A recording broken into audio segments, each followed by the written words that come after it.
When the Days Were Just Us, Episode 4 of A Soviet Childhood Story. Part 1. Morning Light in Apartment 3. 2 years had passed since Yuriy closed the door behind him. The small apartment on the ground floor, Apartment 3, had changed in subtle ways. The wallpaper still curled near the ceiling, the floorboards still creaked in the hallway, but the silence had a new rhythm. Not heavy, not sharp, but stretched out, lived in, like a cardigan worn thin. Olya had learned to move without stopping. Her days began in darkness, boiling water on the gas stove while the city still slept. Lena, now 6, dressed herself quietly in the next room, while Andrew, just 4, snored softly under a worn blanket with cartoon rabbits fading at the edges.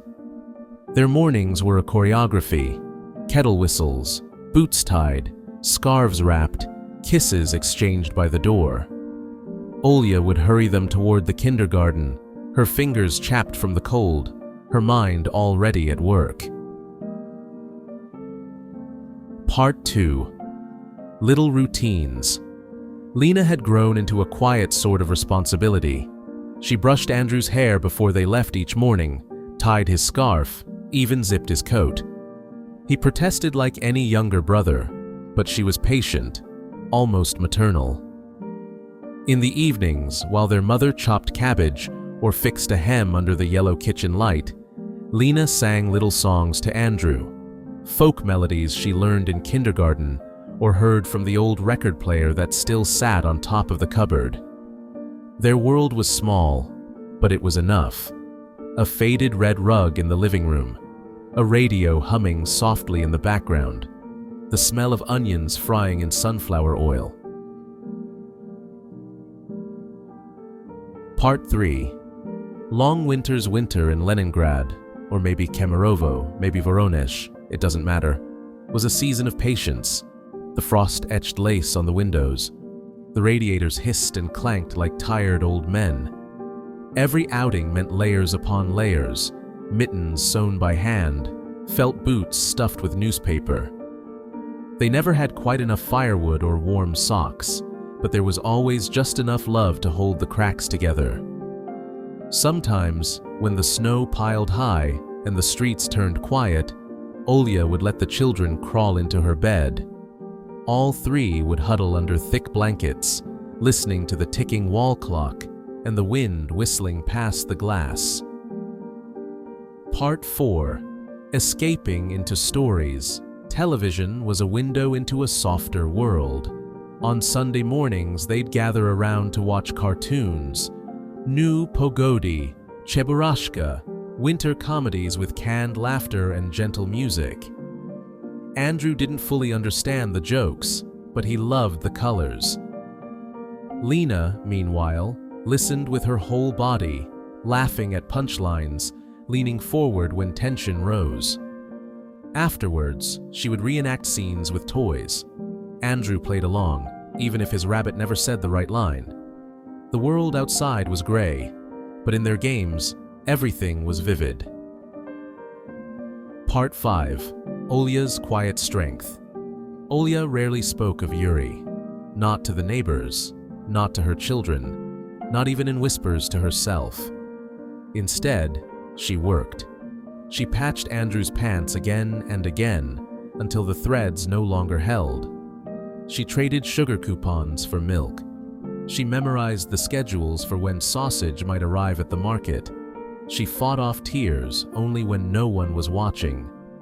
But she also laughed. She laughed when Lena told silly rhymes. She danced once, barefoot in the kitchen, when an old song came on the radio. Just for a moment. That's how she kept going, one moment at a time. Part 6. Letters never sent. Yuriy wrote letters he never mailed. They were scribbled on graph paper from the site office, folded, then unfolded, then torn. Sometimes he wrote to Olya, sometimes to Lena. Once, he tried to write to Andrew, but stopped after the second sentence. He lived in a shared dormitory now, a bed, a coat hook, a locker. He worked long shifts on a new housing block outside the city. The work was hard, but the silence after was worse. He drank less now, talked less, but thought more. Part 7. Questions without answers. One night, as Olya tucked Lena into bed, the girl asked, "Mama, where's Papa now?" Olya froze. The light from the hallway spilled across the room. "In another city," she finally said. "He's trying to become better." "Will he come back?" A pause, then a sigh. "Maybe, if he finds his way." Lena nodded and turned toward the wall. Andrew, half asleep nearby, whispered, "I remember his coat." Part 8. The visitor's chair. There was an old chair near the kitchen window no one sat in anymore. It had been Yuriy's. Olya never removed it. Sometimes Lena would climb into it and pretend she was driving a bus. Sometimes Andrew would sit there quietly, staring at the window, waiting for something he couldn't name. Part 9. Echoes from the radio. The radio played at low volume almost all the time, not for music, but for company. Olya liked the voices. They didn't ask questions. Sometimes she'd pause while peeling potatoes to listen to a poem, or a story about a war hero. Once, they played a song she hadn't heard since she met Yuriy.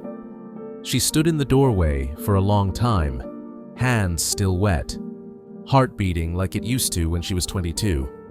She didn't cry, but she didn't move either. Part 10. Yuriy's winter. 2 years alone had aged Yuriy. He lived simply now, woke up early, worked hard, didn't drink, kept his corner clean. At night, he stared at a photo he'd kept. Lena as a baby, Olya smiling with tired eyes, Andrew barely born. He remembered the sound of little feet on the linoleum floor, the smell of tea and wet mittens. And he asked himself the same question every night. Why did I leave? He hadn't found the answer yet, but he knew what he wanted to do now. Part 11. The walk home. It was early spring when he returned. The snow hadn't fully melted, but the birds had come back. The air smelled wet and alive. He didn't bring much, just a small bag and a folded letter he still hadn't decided whether to give. He stopped outside the building. Same cracked sidewalk, same rusted mailbox, same bench with babushki whispering, only now they didn't recognize him. Part 12. The door. He stood in front of apartment 3 for a long time. He raised his hand, lowered it, raised it again. He heard laughter inside, a child's giggle. Maybe Andrew, maybe Lena. He knocked, once, then again. Footsteps. A pause. The door opened. Olya stood there, older, thinner, but strong. They looked at each other. "I didn't come to break anything," he said softly. "Only to try and fix what I can." She said nothing, then stepped aside. Part 13. The chair. Again. Later that night, Yuriy sat in the chair by the window. Lena didn't say much. She just sat nearby, watching. Andrew climbed into his lap, unsure, then settled. Olya made tea. They didn't talk much that night, but they didn't need to. Part 14. A new rhythm. Days turned slowly. There were still hard mornings, still silence sometimes. But Yuriy took Andrew to the kindergarten one day. Lena showed him a new drawing she made. Olya let herself smile without guilt. It wasn't perfect, but it was something. Part 15. What's left behind and what comes next. Yuriy never asked for forgiveness. Olya never gave it in words. But forgiveness lived in the soup she served, in the slippers she left by the chair, in the way Lena no longer asked where he was. And Andrew? He just held his father's hand and asked, "Will you stay for my birthday?" "Yes," Yuriy said. "Yes, I will."